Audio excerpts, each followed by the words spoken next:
Ngendlela izinto ezibukeka ngayo, utshwala buzothengiswa emahhotela, ezitolo zokudlela nasezindaweni zabalandeli. Ngokujwayelekile ukudayiswa kotshwala akuvumelekile kuleliyalizwe labenkolo yobuMuslim eQatar.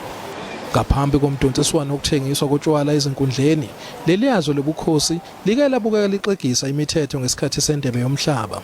Kodwa izinsuku ezimbili ngaphambi kwayo selishaya ingwiji khwebu.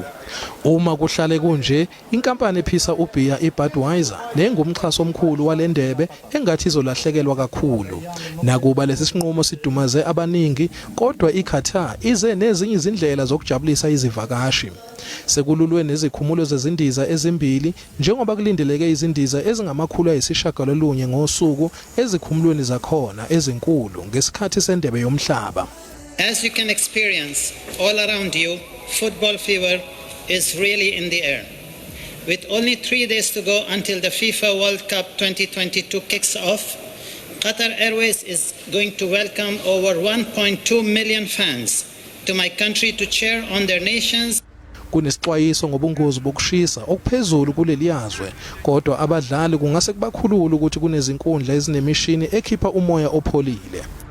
Really, the only option in this scenario is to reduce the amount of exercise you do, and that may well benefit soccer teams that come from hot countries because they have already learnt how to play the game and accommodate heat.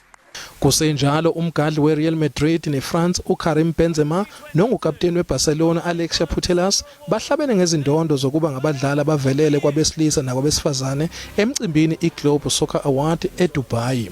UBenzema uyinsika eqenjini leFrance kulomqhudelwano wendebe yomhlaba, kanti umqeqeshi ovelele weReal Madrid uCarlo Ancelotti naye uhlomule ngendondo neqembu lakhe libe yiqembu elivelele.